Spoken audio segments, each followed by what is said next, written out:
The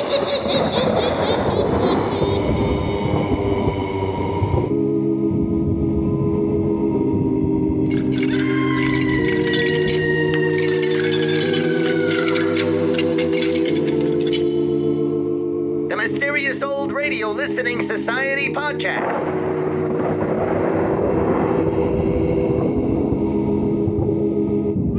Welcome to the Mysterious Old Radio Listening Society, a podcast dedicated to suspense and horror stories from the golden age of radio. I'm Eric. I'm Tim. And I'm Joshua. This week we continue our summer serial with The Thing That Cries in the Night from I Love a Mystery. I Love a Mystery was an adventure serial created by legendary radio writer Carlton E. Morse. It ran on NBC from 1939 to 1944 and was revived on the Mutual Broadcasting Network from 1949 to 1952. The Thing That Cries in the Night is one of only two serials that exists in its entirety. I Love a Mystery was so popular it spawned 3 B movies from Columbia Pictures. I Love a Mystery, The Devil's Mask, and The Unknown. The first film was released in 1945 and was the only one based on one of Carlton E. Morse's I Love a Mystery radio scripts, The Decapitation of Jefferson Monk. And now, episodes 7, 8, and 9 of The Thing That Cries in the Night from I Love a Mystery, originally broadcast November of 1949. Forget the petty distractions around you. Forget what you think you know. Forget everything but what you hear right now. It's late at night, and a chill has set in. You're alone, and the only light you see is coming from an antique radio. Listen to the sounds coming from the speaker. Listen to the music, and listen to the voices. The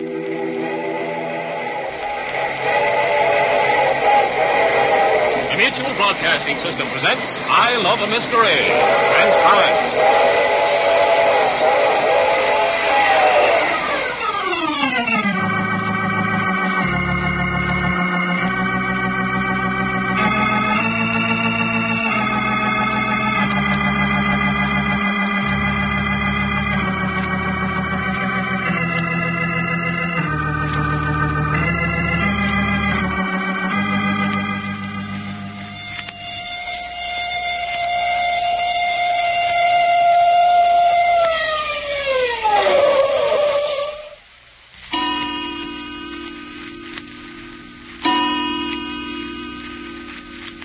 Reggie, I swear to my grandma, I ain't never seen a scurrier setup than this one. Crying. Deucedly interesting, though, isn't it? You mean all these female women are running around in flimsy wisps of lace wanting to be rescued? No, I don't mean female women running around in wisps of lace. The thing that bothers me is they ain't no sense to nothing. Well, I imagine things will make plenty of sense once we get on the right track. For instance, what's Jack got us up here patrolling this hall for? But naturally, Doc, after the attempt to kill Hope and Cherry. Yeah, I know, but why is he making everybody stay in his own bedroom? Job over in that room pie-eyed, Hope across the hall still sleeping off of chloroform, Fay and Cherry in the next room. How come he let Cherry go in with Fay anyway? Because her room's up on the 3rd floor, for one thing. Well, so's Grandma Martin's. Yet Jack's wants, he went and let her go up there alone. Crying. Well, I don't know about that. Yeah, we're guarding everybody but Grandma. I wonder why that is. Well, I suppose Jack thinks she's not in any danger. Just the 3 girls and Job, huh? Another reason for putting Cherry with Fay. Yeah? She's just recovering from this new attack on her. Ballet brutal, if you ask me, and I don't think she's going to be able to take much more of it. You talking about Cherry? Yes, that beastly, strained expression on her face. Desperation. She shouldn't be left alone for a moment until this business is settled, in my opinion. Yeah, well, what do you suppose Jack's doing? I think he's going over the house, room by room. But we already done that, Reggie. Not with any great care. Just made sure there was no one in the house besides those who belong here. Well, what's he expect to find? Well, if someone was in the house long enough to give Hope chloroform and tear Cherry's clothes and slash her, he must have left some clue of his presence. And anybody leave anything around, Jack's the hombre to find it. Quiet. You know, that's the funny thing about Cherry. Of course, it was dark in her room, but even if it was, it's kind of queer that she didn't get some idea of the slasher while she was fighting him off. Too terrified, I suppose. Mind froze on her. Well, anyway, whether it was a man or a woman... I have an idea it was a woman myself. Yeah? I think Jack does, too. Did you see those scratches on her neck and arm? A man's fingernails aren't ordinarily long enough to do that. Hey, I didn't notice that. Hey, Fay's door's open. Cherry, you little fool, come back here. Now, look, you, Cherry. You can't come out here. But I've got to. But you look ill. You should be lying down. I'm all right. She insists that she's got to see Joe. I do. I've got to. Now, looky. Jack said that you all got to stay where he put you until he said you could come out. He sent us up here to see that you stayed put. But it's important. Besides, Brother Job's so spifflicated, nothing would make sense to him anyway. I don't care. I love him, and he's in danger. But he can't be in any immediate danger. We've been right outside his door all the time. Oh, I'm going. What you think we ought to do, Reggie? Well, look here. Suppose I go hunt up Jack and ask him. Yeah, you do that. But I mustn't No, wait. I'll only be a minute or two. When the terrified mouse gets an idea into her head, there isn't much use arguing with her. But it's important. Well, it's going to have to wait until Reggie gets back. Now, looky, Cherry. You should get out of them torn clothes. What you still wearing them for? I offered to help her get out of them and put on one of my bathrobes, but try to talk her into anything that makes sense. You ain't sewed in them for the winter, are you? I'm afraid to go up to my room to get anything else. I told you could have something of mine. No. Well, what you scared of your room for? It ain't nobody up there now. Maybe there is. Hey, no, there ain't. We give your room a going over. They like my room. They can come any time they want to. You mean there's a secret door or something? No, there's no secret door. Then how the heck can they come to your room any time they want to? I don't know. And I'm getting pretty fed up with these they folks. Who are they anyhow? I don't know. You know, Faye, she just plain don't make sense. Don't look at me. I'm a stranger here myself. Yeah. Hey, looky, Cherry. Are they the ones who got the baby that bawls every time something's about to happen? I don't know. I think so. That baby gag gets me down. A house full of widows, spinsters, and neurotics. What's a baby doing here? Well, maybe the stork brought it. Oh, don't be silly. There hasn't been a stork seen in this neighborhood since the year of the big freeze. You know, that's darn funny about this house. Here you are, 3 of the purtiest girls I ever laid eyes on. And ain't even one of you got a boyfriend. Hope had one, but he's in the corpse department just at present. You mean that chauffeur? Who else? But, well, that ain't no honest-to-goodness boyfriend like you girls should ought to have. Well, you got everything, Faye. What's the matter with you? I'm immune. That ain't normal. So what? So it ain't normal. Maybe I was born in a refrigerator and never thawed out. What about you, Cherry? I've got to talk to Job. Well, you'll just have to wait till Reggie gets back. Ain't you interested in men? Yes. You are? Well, why ain't you got a feller then? They won't let me. Hey, now, look, that ain't no answer. I don't care who they are. Nobody can keep a girl from having a boyfriend if she wants one. I tell you, they won't let me. Well, why not? They don't want any of us to know a man. They're afraid we'll marry and have children. Terry, what are you talking It's about? true. They want the Martin family to end right here. Darned if I don't think you're talking through your hat. Oh, here comes Reggie. Can I go to Job now? Now, hold your horses. What about it, Reggie? It's all right for her to go in, but first Jack wants her clothes. Hey! Please, Mr. York. Oh, but I say. I mean, he positively wants them. Wants me to bring them down to him immediately. Well, it's hardly ever done. I mean, just asking a girl for clothes. Well, if Jack wants them, he's going to get them. Now, go on back in Faye's room, Cherry, and take them off. If I do, then can I see Job? Yep, so hurry up. Yes, you'll have to put on something of mine. No, I won't. Then how about me going up and getting something for her out of her room? No, but you can't do that. But Reggie can. Oh, look here. Now, go on, Reggie's. Pajamas and a bathrobe. Anything you can find. Now I'm a ballet lady's maid, and I resent it. Okay, get inside and shove things through a crack in the door, fast as they come off. All right, here, I'll help you, Terry. What's the idea, anyway? Probably wants to examine them for clues. Here you are. Okay, a dress. What's he expect to find? Slip. I don't know. Slip, Your shoes. shoes, Stockings. yeah, stockings. All right, here you are. A top doodad, a bottom doodad. That all? Isn't that enough? What do you want, her skin? Oh, did you get something, Reggie? There's a whole armful of stuff. She should find something in this. Yes, she ought to, all right. Here you are, Faye. What? All this? Well, she don't have to put it all on. Well, that's good of you. All right, get into some of this junk, Mouse, then you can go and see the good-natured drunk. I'd better take these clothes down to Jack. Stick around until she goes across to Job's room. Where is Jack? Down in the library. He's got quite a collection of stuff down there. Such as what? I didn't get much chance to examine it. Things he's picked up around the house. Well, anyway, you don't look quite so bedraggled now. All right, boys, let's go. Hurry. I've waited too long now. Okay. Come on. You better come along, too, Faye. So you can keep an eye on me? Yeah, something like that. Okay, now, Cherry. We'll give you 5 minutes with him. That's all I want. All right, Job, here's a visitor. Hey. Doc, what is it? Well, where the heck is he? He's gone. I knew he was. I knew it. Well, why the heck didn't you say so then? How'd he get out? Here's how he got out, opened the window, and slid down the drain pipe. Well, that's great. Jack's going to be mighty proud of us. But look here. Why would he want to do a thing like that for? Silly question number 1. What you mean? You didn't think Brother Job would stay put without plenty of liquid refreshment, did you? You mean he sneaked out for a few snorts? But he shouldn't have. He must come back right away. He must. Why must he? They'll get him. They'll get him this time. I know they will. Is that what you wanted to tell him? Yes. I wanted to tell him to stay here where you could watch him. They're just waiting. Reggie, get downstairs and tell Jack what's happening. Right. Don't leave the girls alone for a minute, Doc. Come on, you two. Get back into Faye's room. Come on, Mouse. Why did he go? Because he likes the taste of the stuff. He's breaking Grandma's heart. Well, Grandma broke his spirit. Turnabout's fair play. No, you mustn't say that, Faye. Hey, wait a minute. I want to look in and see if Hope's all right. You two wait right here by the door so as I can see you all the time. Don't neither of you move. Yeah, she's all right. Poor little fella. Keep right on and sleeping, honey. She's all right? Yeah, sleeping like a baby.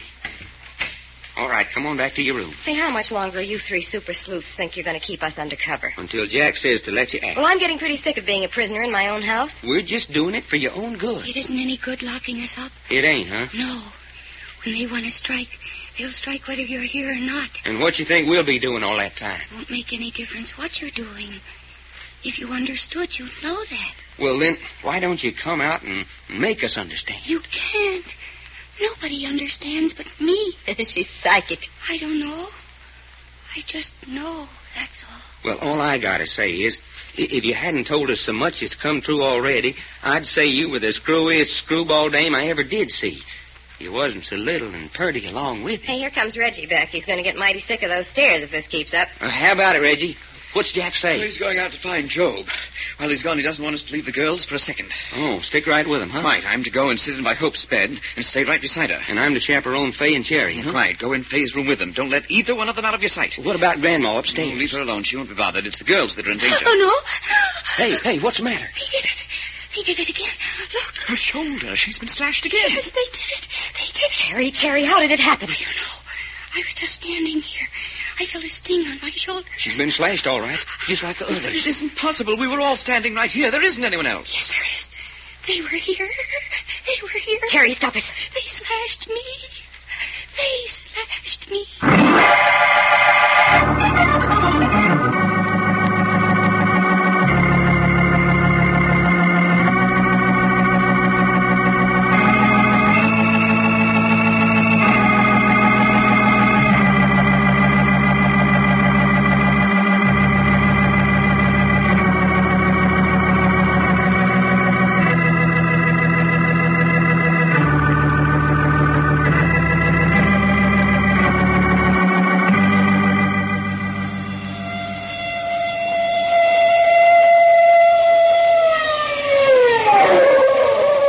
Further transcribed adventures of Jack, Doc, and Reggie will come to you tomorrow at this same hour. I Love a Mystery, written and directed by Carlton E. Morse, comes to you Monday through Friday, featuring Russell Thorson as Jack, Jim Bowles as Doc Long, and Tony Randall as Reggie York. Frank McCarthy speaking.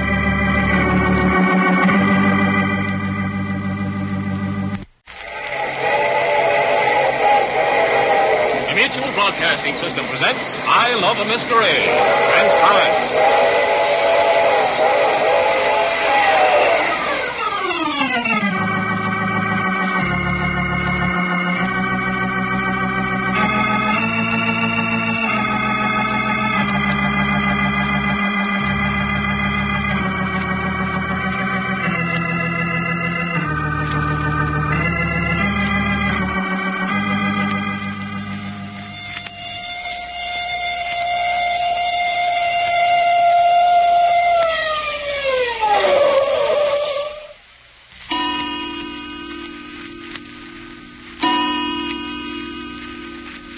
Reggie, keep changing those cold compresses on Job's head. I want to bring him around as quickly as possible. All right.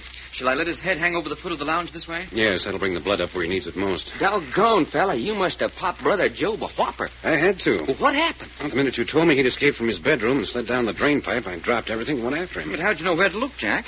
Where would you look for a thirsty man? The nearest bar. And he was there? Yes, just getting ready to go on to bigger and better things. And you said come on back, and he wouldn't come, so you floored him. Something like that. You sure all the girls are locked up in their bedrooms, so there's no chance of them getting out? Yeah, and I don't mind saying they resent it. They'll just have to resent. Boy, the things Faye said would have skinned a mule. Living up to a reputation as the family vulgarian, huh? No fooling. Doggone no, I hated to take that little old Cherry girl back up to her room. She didn't want to go so bad. Why'd you insist on it? Because I want each girl locked up separately. Hope still unconscious? She's just sleeping now, I think. Seems like Grandma's keeping awful close to her room up on the 3rd floor. She's all right. Jack, you say you want the 3 girls locked up separately. Why? I want to see what'll happen. You mean if the baby'll cry, then one of them gets the business? Yes. But ain't that dangerous? This time one of them might get killed. How? If they can't get out, how can anyone get into them? You got me, feller. But Cherry insists they can. It's just like her getting sliced on the shoulder out yonder in the hall when we was all standing right there. Did you have your eyes on Fay all the time? I say. Hey, you mean... I just asked if you had your eyes on Fay all the time. Well, no, of course not. But what would Fay want to go and slash her sister for? And more than that, Cherry said they did it. All right, they did it. But couldn't Fay be one of them? Jove, I'd never thought of that. There's a woman in this someplace. Whoever tore her clothes and slashed her up in her room earlier this afternoon was a woman. You mean those fingernail scratches on her neck and shoulder? Yes, they were narrow and pointed. Fay's nails are like that. Most women's are these days. Doggone, but I'm balled up. About what? About everything.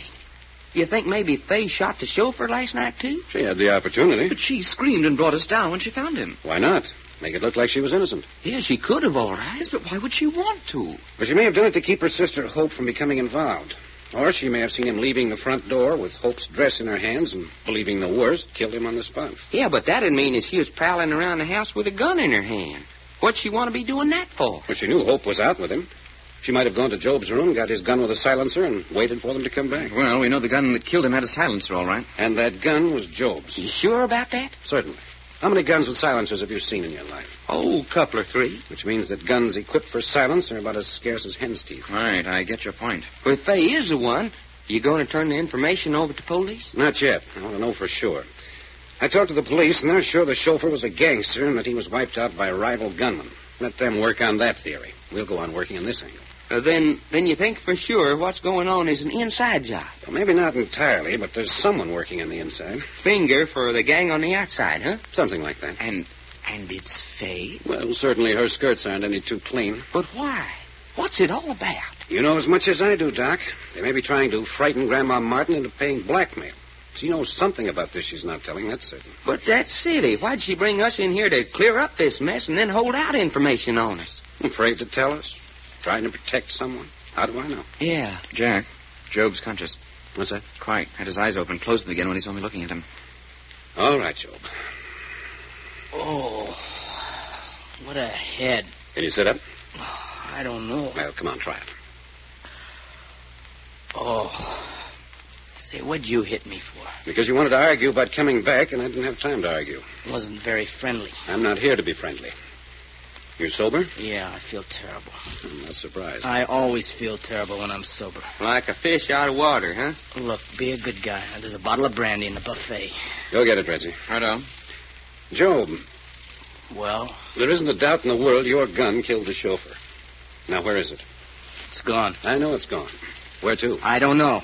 I looked in my bureau drawer for it. It wasn't there. Why do you keep a gun with a silencer? It was a birthday present from Fay. Hey, a birthday present from Fay? Yes. But why would she give you a present like that? I always thought it would be fun to have one, so she got it. Here you are, Jack. No, I'll just take the bottle. On the other hand, you get one drink. That's all. One drink. Maybe after you've talked a while, you can have another. Here. That better? A little. Job, did you approve of Hope running around with a family chauffeur? Hope is old enough to vote. Isn't it the fact that your grandmother fired the last 4 chauffeurs because they were too friendly with Hope? Sure. As the man of the family, what did you think of this? Grandma wears the pants in this family. You had no desire for revenge on them for dragging your sister down to their level? Look, we got a motto in this house. You mind your business and I'll mind mine. So you're willing to look the other way, no matter what happened to your sisters? Oh, let me alone, will you? Another thing. Cherry says you and Hope are in grave danger. Oh, she's always talking. But why did she link you and Hope together? Did it have anything to do with her escapade with the chauffeur? I don't know, I tell you. I don't know what Cherry's talking about 9/10 of the time. You don't think you're in danger? Sure, I'm in danger. Everybody's in danger. You might get hit by a car or anything might happen. No, I mean specific danger. Oh, nuts. You say that, yet you know that someone tried to chloroform Hope this afternoon. Maybe she tried to commit suicide. How do I know? No, it's possible. Except that there have been attacks on Cherry, too. Yeah. Somebody scratched her with a pin. Cut, not a scratch. And it was done with something very sharp. Do you use a safety razor? Yeah, but if you think I'm going around cutting up Cherry with a safety razor blade, you're crazy. I didn't say that. More than that, Cherry was thrown downstairs. And at the same time Hope was chloroformed, she was unconscious and slashed up in her room. Well, nobody's dead, is he? Except the chauffeur, and he doesn't count. Why not? I asked why the chauffeur doesn't count. He's not in the family. He was attached to the family. Okay, he was attached to the family, so what?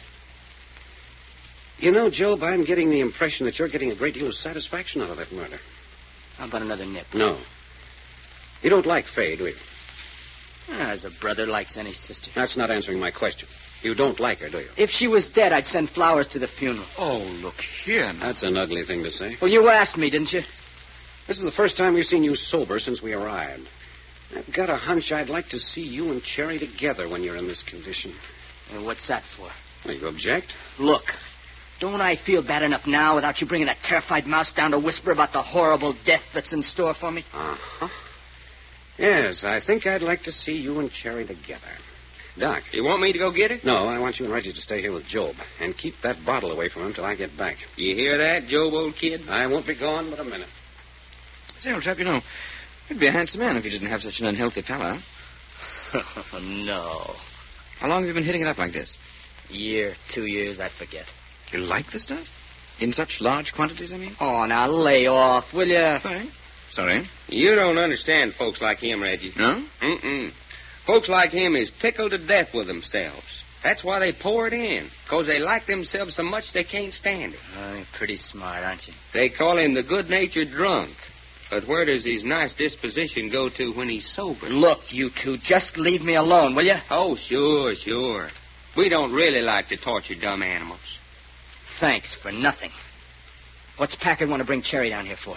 He has his own reasons. Maybe he wants your little sister to see you when you ain't plastered. Because Cherry told us she loved you a lot. Yeah, I'll bet she did. Yes, she did. We both heard her. First time I knew Cherry had a sense of humor. She didn't say it like she thought it was funny. All right, stop it, will you? He's going to bring her down here. Why doesn't he do it? Go away. Go away. It's just me, Cherry. Oh.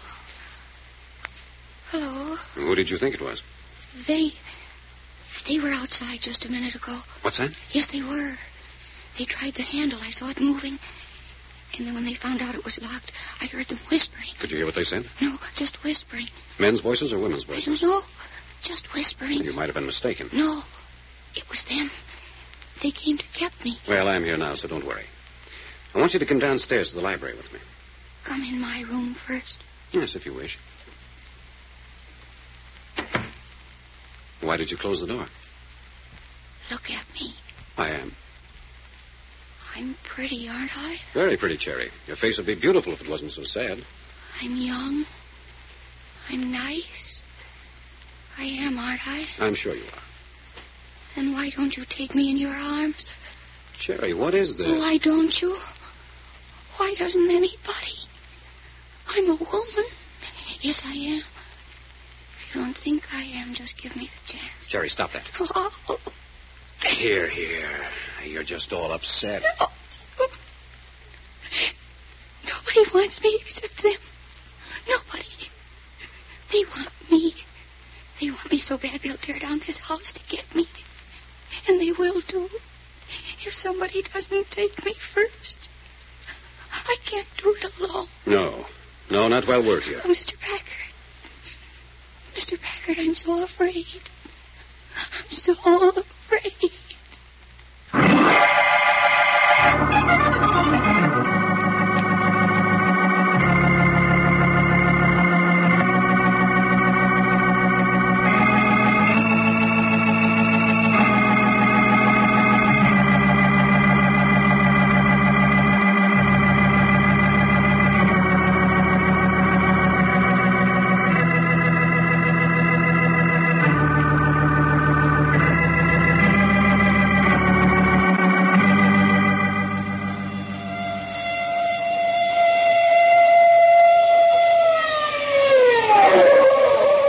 Further transcribed adventures of Jack, Doc, and Reggie will come to you tomorrow at this same hour. I Love a Mystery, written and directed by Carlton E. Morse, comes to you Monday through Friday, featuring Russell Thorson as Jack, Jim Bowles as Doc Long, and Tony Randall as Reggie York. Frank McCarthy speaking.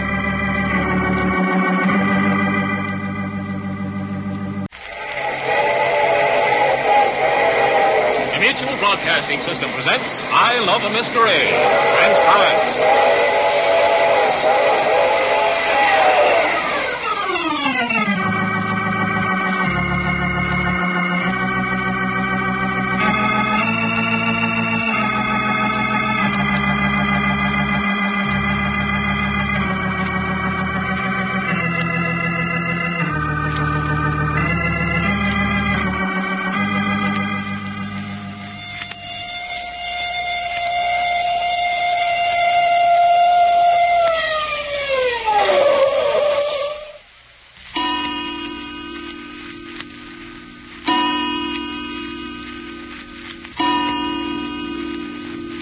Sit down here, Cherry. Yes. Hey, Jack, what'd you send Reggie out for? Special job that needed to be done at once. Oh. Well, hello, Cherry. Ain't you happy? No.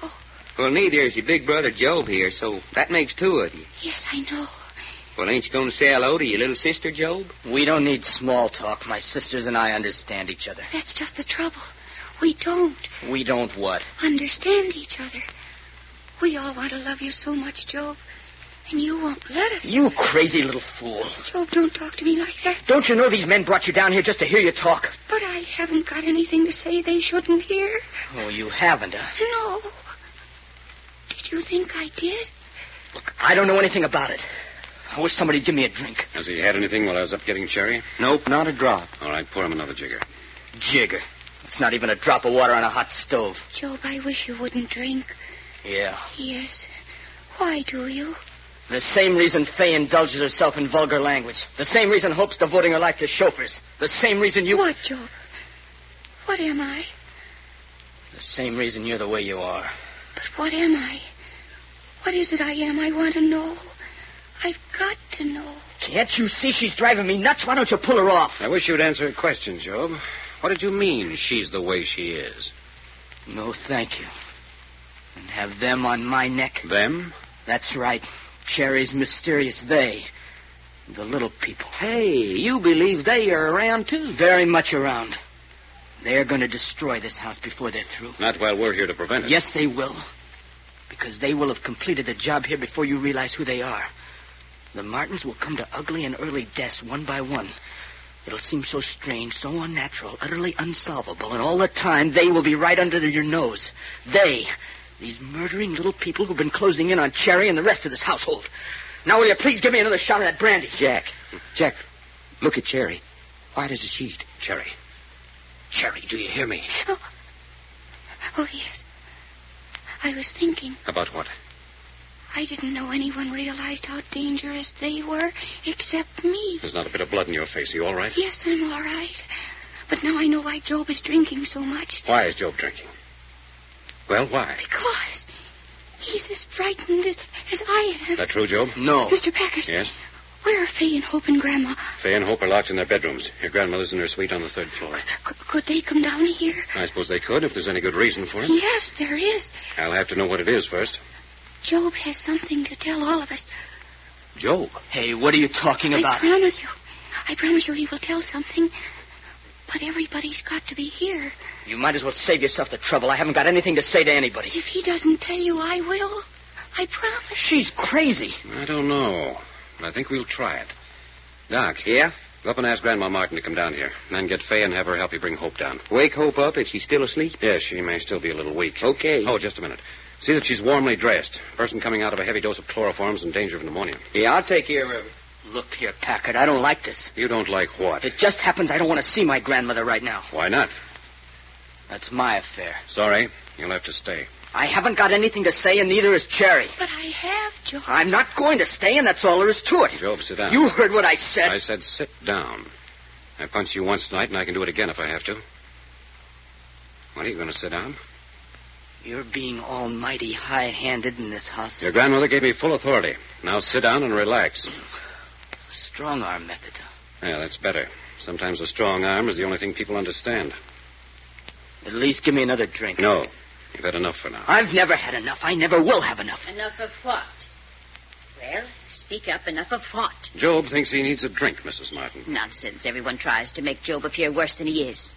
Job, dear, would you like a cup of coffee? No, I wouldn't like a cup of coffee. Oh, don't be naughty now, Job. Oh, nuts. Hello, Grandma. What's wrong with you now? Nothing. Nothing, Grandma. And I'd like to know who moved the chairs in this library. Chairs? Certainly. They're not where they belong at all. Well, I'm afraid I'm responsible for that. Indeed. Well, they go right back where they belong. Get up, Cherry. Yes, Grandma. May I help you? Do you know where they go? No, I'm afraid not. Well, then stand out of the way. Just as you like. Well, hello. Did someone touch one of Grandma's precious chairs? Oh, hello, Faye. Hi, Miles. Hello, Job. How's drinking these days? Ha ha, great joke. Come on, Grandma, relax. Mind your manners, Faith Martin. Oh, those chairs of hers have been sitting in exactly the same spot in the library for 40 years. She knows where they belong to the fraction of an inch. I certainly do. There. Now, the room looks like something. Where's Doc and Hope? They're coming. Hope's feeling pretty good, so I came on down. What's happening now? Cherry and Job have an interesting surprise for us. Oh, Job's not going to confess he's responsible for the baby, is he? Don't be vulgar, Faye. Take your own chair, Cherry. Yes, Grandma. Job, come here to your chair beside me. Look, Grandma, will you lay off me tonight? Job.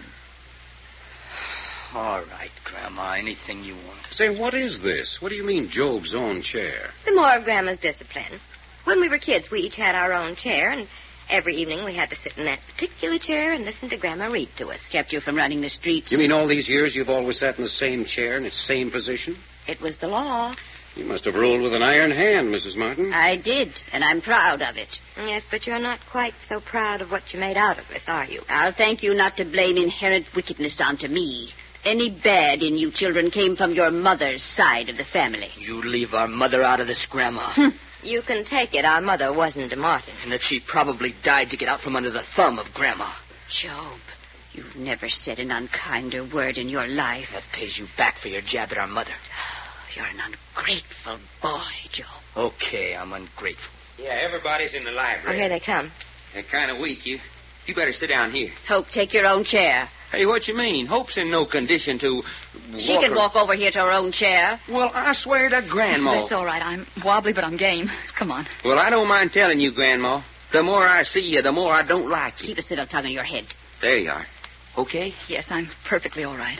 Well, I think this is your first appearance among the living, if you call this living, since your attack of chloroform. Yes, and it's nice being alive if you're interested. I want to ask you a question about that later. About being alive? No, about who did it. Well, I can save the interview right now by saying I was asleep when it happened. You didn't wake up while it was being given? If I did, I went right out again. And you've no idea who did it? No. Not even whether it was a man or a woman? No. Come now, what's all this about? I think you asked for our presence down here, didn't you, Mr. Packard? That's right. This is to be Cherry's show. Cherry and Job's. What's the matter? Have they been after her again? This has nothing to do with they. Yes, it does. It has everything to do with them. I understood either Job here was going to make a confession or that you were going to make the confession for him. What sort of nonsense is this? It's true, Grandma. It's true. Job, what are you going to confess? Nothing. Cherry's got bats in her belfry, and they've got her going in circles. Mr. Packard, you mean you brought us all down here simply on the word of this neurotic girl? I'm not neurotic. You don't say that about me. Mrs. Martin, if you'll please just let me go ahead with this in my own way. But the child's utterly irresponsible. Please. Oh. Now then, Job. Don't look at me. I haven't anything to say. Cherry? Joe, why don't you tell them? Why don't you make a clean breast of the whole thing? What are you talking about? The murder of the chauffeur. Cherry Martin, are you accusing your brother Job? Be still, Mrs. Martin. I never heard Mrs. anything. Martin. Well, I never did. Is that what you're doing, Cherry? Accusing Job of the chauffeur's murder? Yes. Why, you little It double-cross... doesn't matter, Job. It doesn't matter. You'll never be punished for it. You're crazy. I suppose I'm the one who tried to chloroform Hope here, huh? Suppose I've been pushing you downstairs and slashing you. Just a minute, Job. Cherry, what do you mean he'll never be punished for it? Because they'll get him before the law does. Cherry, what do you mean? It's true, Hope. It's true. Are you trying to give us all the creeps? Why are you all looking at me like that? Stop looking at me like that. Do you hear? So the good-natured drunk killed the chauffeur, and they are going to get him before the law does, eh? Can I help it if that's the way it is? Can I? cannot. Doc. Yeah? Keep an eye on Job. You bet you. If you ask me, Jack. Hey, who turned out the light? Somebody turned it on again. Quiet. Listen. The baby. The baby. Doc, get the light on. I gotta feel my way around. Darned if it don't sound like it's right here in this room. Hurry up. Turn on that light. Got it. All right. Everyone stay right where he is. You all right? All of you? I don't want to be vulgar, but I feel like something laid a hard-boiled egg in the pit of my stomach. The baby cried. It's a warning. It's a warning to Job. Nonsense. I won't have it. What I want to know is how those lights were turned off. No one was within 6 feet of that switch. But the baby, the warning. Doc, you stand there right beside that switch from now on. Okay, fella. I'd like to see it. Job! Job! He's been shot through the head. The gun with the silencer. Yes. Oh, Joe, darling. Oh, Joe. Joe. Didn't I tell you? Didn't I tell you? They want all of us dead.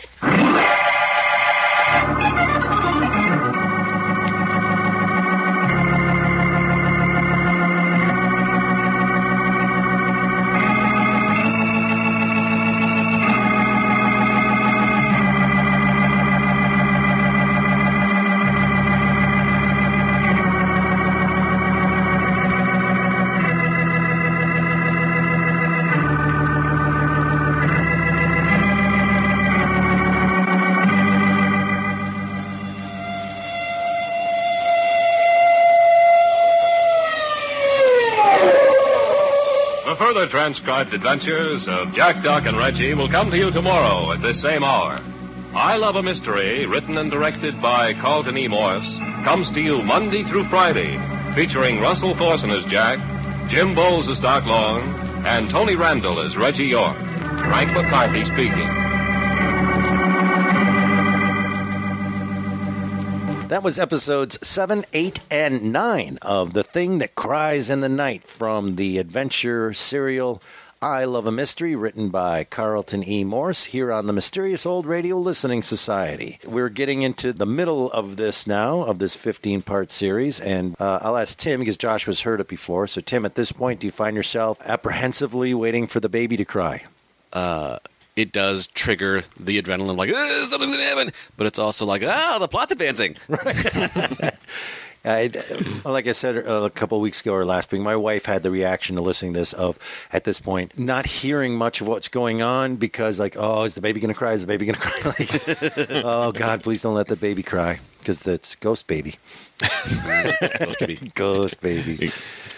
Doc is asking questions of Reggie to get us recapped, which I love. Why are we doing this? Why are we not guarding Grandma? Why is Cherry with Faye? Again, not only recapping us, but really establishing, God, there's a lot of questions. There's a lot of things. What is happening and what's going on? But at this point, I think what's interesting is Jack is putting things together. So everybody's just been given jobs to do until he can figure things out. That's what it seems like to me. I don't know that was the verb I would use of putting things together. I think he's just poking at things. Yeah.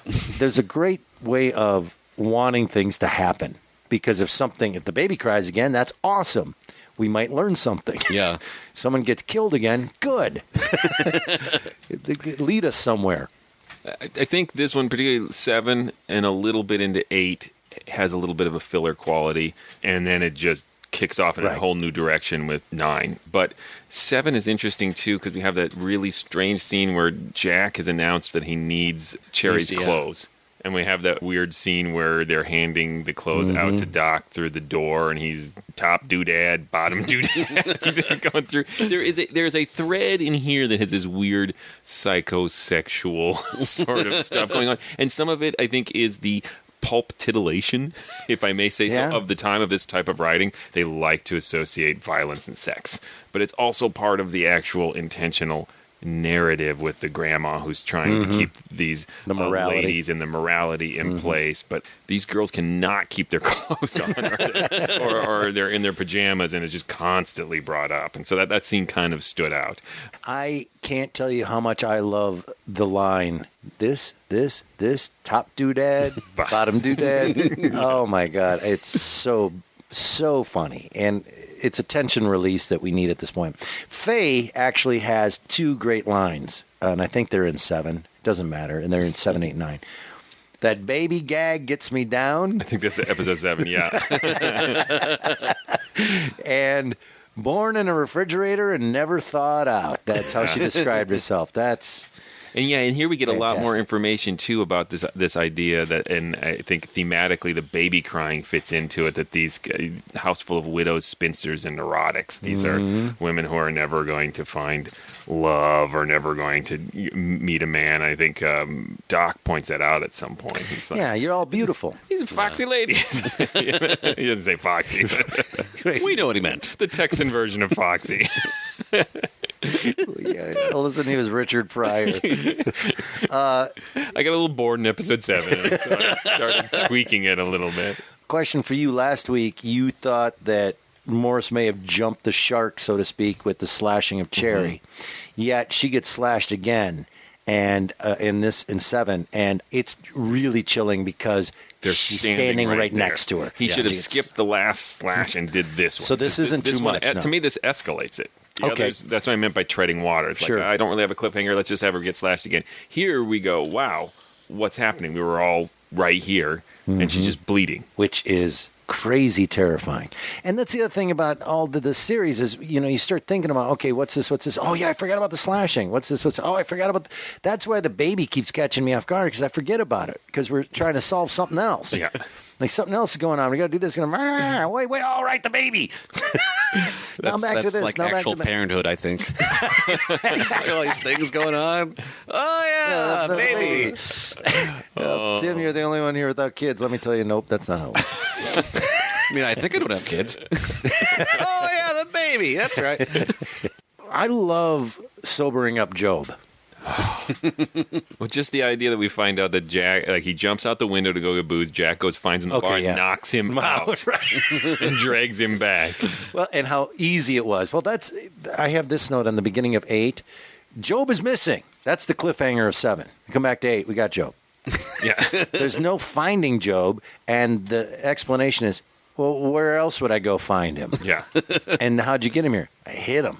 And knocked him out. I love that so much. It's back to what you were saying last episode about there being something a little scary about Jack. Yeah, right? Man. You imagine that he just walked in, tapped him on the shoulder, and whack. And Joe was like, what do you want? Smack. I think being on the wrong side of Jack Packard would be a terrifying existence. Right? This guy is not only fearless, I think there's no empathy. I think it's psychotic. He doesn't care about anything. He cares about his buddies. Kinda. I think if they were to be shot in the head in front of him, he'd go, all right, let's figure out where that bullet came from. Because that'll kill some time. It was probably a woman.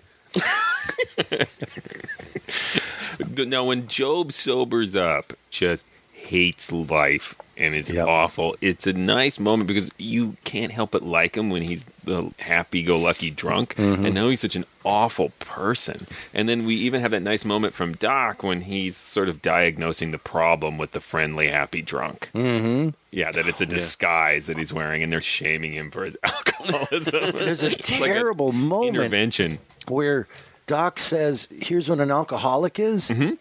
It's a really wrong analysis of what alcoholism is.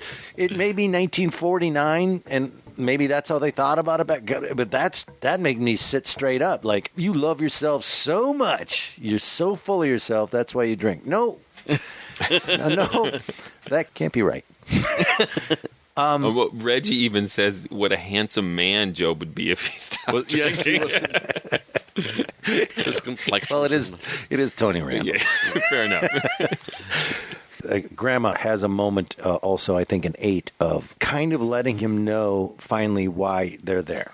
And not really detailed, but she's afraid. That's fear that's motivating her to bring someone in, that she's losing control of something. Right? Oh, yeah. Jack and Grandma are both the people who want control, and Grandma just can't keep it. And so she has to give in to Jack because she knows he can somehow bring control to the situation. We talked a few episodes ago about how, as we go through this, that Cherry, Mercedes McCambridge, steals this entire serial. And we're really starting to see it now. This character of Cherry is terrifying in the meekness and all that. Another really chilling, fantastic moment is when they're outside Cherry's room and she says they were turning the handle, they were whispering, and then the crazy talk. I'm pretty. Why don't you think I'm pretty? And Jack again goes, I'm sure you are. Isn't that a great chilling moment of her describing them being outside the door? Like you talked about so many weeks ago from this serial, that it's so based in character, and that we have come to really have expectations of what these characters are and how they behave. And this is one of the biggest left turns of like, that is not who this character is. This is very different. Mm-hmm. Yeah, well, right. All of a sudden, she starts hitting on Jack. Starts moving wench territory. Yeah. But she's a loon, and Mercedes does such a good job of, God, it's terrifying. I'm sorry. I keep saying it, but I just love the idea of imagining her in that room and the door handle and the whispering outside and whoever they are. Yeah, nobody wants her except they. That's right. Point. Job makes an interesting comment that's a little unnerving when he calls them little people. Yeah. Everything opens up there where he talks about the little people, and he is as sold on this idea as Cherry is. He thinks that these people are going to kill the entire family. And Cherry goes white and gets scared when Job talks about them. Oh, you seeing them too? And you're sober right now? I suppose it's another indication of these characters starting to slide out of their boundaries into each other's territory. So we get everybody in the same room. It's like the parlor mystery now, right? So pointedly so, like, you will sit here, and you will sit there, and these chairs can be moved. Not a subtle clue. What Morse does there is it is both a clue to a mystery narrative as well as character development that Grandma enforced them as children to sit in these places was that rigid. So it then begins to tell you a little bit more why these kids are the way they are. And not only the sitting in the chairs, but the chairs have to be in that one specific spot. That would feel like a real transparent clue if we hadn't already taken the time to do the character work with the grandchildren and how controlling Grandma is, so you can get away with this. It makes sense now. Right. Isn't that convenient? You don't say that because it's like, it fits. It's actually convenient. It's actually, right. It's 9 where, Job shot through the head, right? Yep, at the end. And we kind of get this locked door mystery thing going suddenly. This episode is crazy. Shocking. The first child actually dies. We've been talking about how, we're all going to die, but we've said that for 8 episodes, and you kind of think, they're not going to. It's all talk. Flesh wounds and falling downstairs. I think you're completely set up in the writing of this to this point to believe that no one's actually going to die. Yeah. And to have someone die that quick. Now, there is a weird moment of, all right, Job's been shot through the head. They're pretty casual about it. But, I just didn't expect a character to be killed off at all, ever.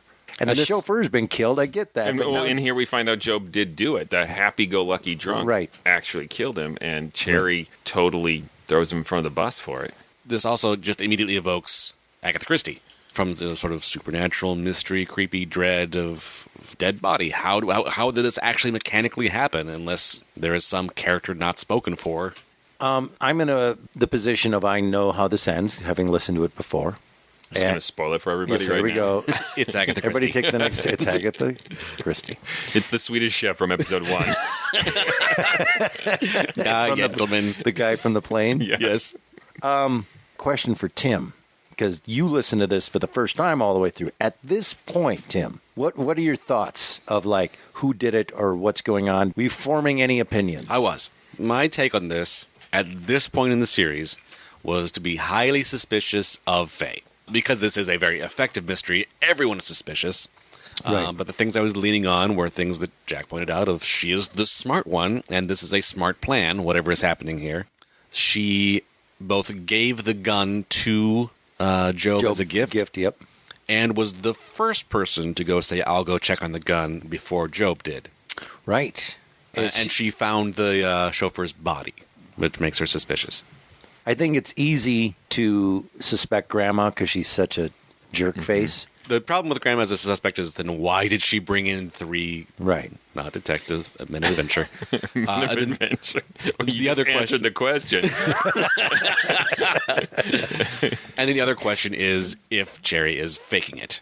Well, then there's that, and then there's going back to Hope faking the drunk. But we also see in this episode, too, that Faye is still mildly disturbed when Cherry is too into this story. Because I think Faye actually says at one point when Cherry's going like, "Oh, don't worry, Job, they'll kill you long before the police get to you." And Faye says, "Stop, you're creeping me out." And it seems legitimate. Yeah. Like there's, as far as the slashing goes, is she just doing it to herself?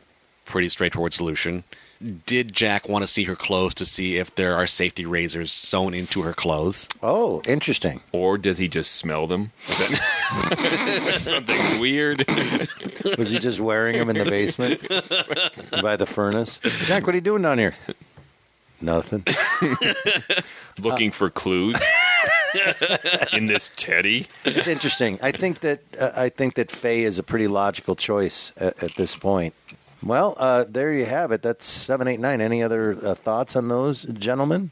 I will say that 9 really hooks me back into this big time. Yeah. I was thoroughly enjoying it. I think 7 and 8 are part of that 6, 7, 8 little bit of a dip that you don't believe in at all, Eric, but a little bit of a dip. And then just unexpected twist.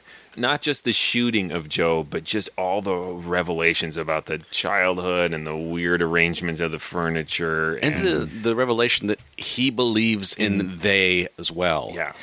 There's just a lot going on in episode 9. There's a part of me listening to this at this point that really wants it to be little they people. Agatha Christie-wise also trying to keep in track of, did they really confirm the chauffeur was dead? Did they really confirm that Joe was dead? Yeah. Like, how thoroughly are they vetting these deaths? And it seemed pretty thoroughly. Well, he didn't get a chance in the first one because he was checking, doing something with the body, and Cherry just came out of the wall. Remember that? Hi. Gee, stop doing that. Just emerged from the body.